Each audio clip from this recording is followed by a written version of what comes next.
Citoyen TV met en avant les informations du monde, avec des citoyens, pour des citoyens et par des citoyens attachés à une coopération gagnant-gagnant entre États souverains et en soutien aux acteurs qui défendent le droit des peuples à disposer d'eux-mêmes. Bonjour, au sommaire du JT citoyen du 11 février 2021. Actualité au Congo-Brazzaville, présidentielle. Actualité au Cameroun. Patriote US, message de Marcel en 442. Et pour finir, intervention du patriote français Thierry Mariani. Commençons tout de suite avec l'actualité au Congo-Brazzaville avec les présidentielles. Présidentielle au Congo-Brazzaville, la Direction générale des affaires électorales a clôturé lundi 8 février l'opération d'enregistrement de candidature pour la magistrature suprême. Au total, 8 personnalités politiques qui ont notamment versé la caution de 25 millions de francs CFA prendront part à ce scrutin. Le président sortant Denis Sassou Nguesso, 77 ans, est candidat. Il brigue un 4e mandat. Depuis 2002, il a remporté tous les scrutins organisés dans le pays. L'ancien membre du gouvernement passé à l'opposition, Guy Brice Parfait Kolelas, qui s'est classé 2e à la dernière présidentielle et qui entend gagner cette fois, est présenté comme son principal challenger. La liste des candidats retenus doit être transmise à la Cour constitutionnelle pour validation. Tout de suite, actualité au Cameroun.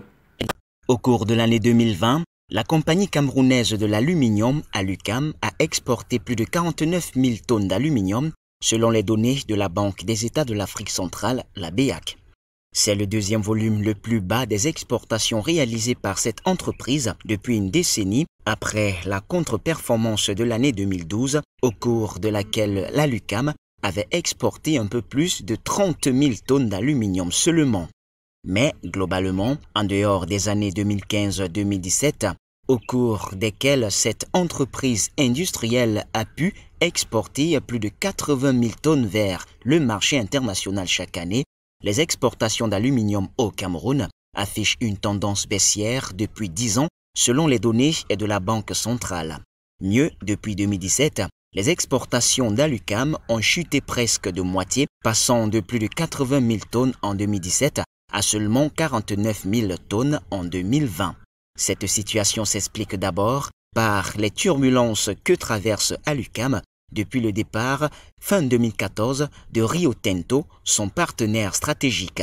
Bien que le retrait de Rio Tinto du tour de table de l'entreprise n'ait pas eu d'effet immédiat sur les exportations d'aluminium, soit à plus de 60 000 tonnes en 2016 et plus de 80 000 tonnes en 2015 et 2017, celui-ci a été très néfaste sur les résultats financiers de l'entreprise.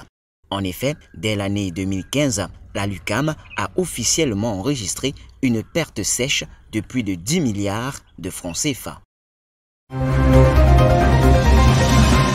Tout de suite, patriote US, message de Marcel en 442. Tu sais qu'Obama a eu le sien, c'est certainement à cause des guerres qu'il a menées. Il a fait l'Afghanistan, l'Irak, Somalie, Yémen, Cameroun, Ouganda, Syrie et le Pakistan. 8 ans sans s'arrêter le garçon. Aucun président américain n'a fait la guerre aussi longtemps que lui. Si ça mérite pas un prix Nobel, franchement ils auraient pu lui en donner 2. Le gars a fait le boulot quand même. On dirait pas comme ça Obama. Il a l'air sympa. Il sait mettre des paniers de basket, sourire ravageur, le petit clin d'œil sur le côté et la bonne tête de puceau. Du coup tu remarques pas les cadavres qui traînent derrière. Bon après les médias savent repasser les chemises, hein. Ça aide. Et les siennes elles sont pas froissées comme celles de Trump, qui pour le coup n'a fait la guerre à personne. Niveau enculade de mouche, t'as compris qu'on s'est fait enfiler sévère par les médias mainstream. Là on peut dire qu'on l'a eu dans le Q. D'ailleurs en passant je vais dire à ceux qui sont découragés d'arrêter de voir à court terme. C'est une bataille sur du long terme. Donc forcément si ça se passe pas comme tu voulais le jour J ou dans un mois, ça va te foutre le moral dans les chaussettes. Trump a perdu la présidentielle, mais il a bien foutu le bordel avant de partir. Et il a un mouvement derrière lui. Les US, c'est les US, mais il n'y a pas que ça. Rien n'est gagné d'avance. Tout peut basculer du jour au lendemain. L'important, c'est pas de perdre une bataille. L'important, c'est d'être dans le combat. C'est tout. Le reste, c'est de la branlette. Et pour finir, intervention du patriote français Thierry Mariani. Marine Le Pen a plutôt de bons sondages en ce moment. L'un, Harris Interactive, la crédite au second tour de 48% et 52% pour Emmanuel Macron. D'autres, l'écart est un peu plus large.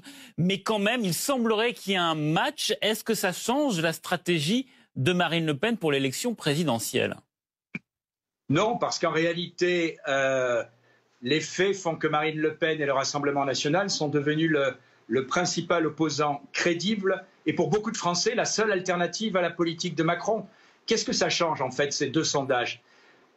J'ai envie de vous dire, ça change plus que ce qu'on croit. Pourquoi? Parce que depuis 3 ans, on entend la petite musique Marine Le Pen n'a aucune chance, Marine Le Pen s'est scratchée lors du débat des présidentielles. Il y a le plafond de verre, etc., Voilà, le plafond de verre, etc. Aujourd'hui, on voit que les choses ont changé, que le changement du rassemblement, enfin du Front National qui est devenu Rassemblement National, qui a vraiment changé son mode de fonctionnement, ses structures, qui essayent d'avoir des propositions désormais réalistes et qui peuvent régler un certain nombre de problèmes à la France, eh bien, tout ça fait que les Français aujourd'hui se disent pourquoi pas elle, et que finalement son image a totalement été bouleversée depuis les présidentielles et bouleversée en bien. Est-ce que ça change l'image et le débat à droite? Parce qu'on sait...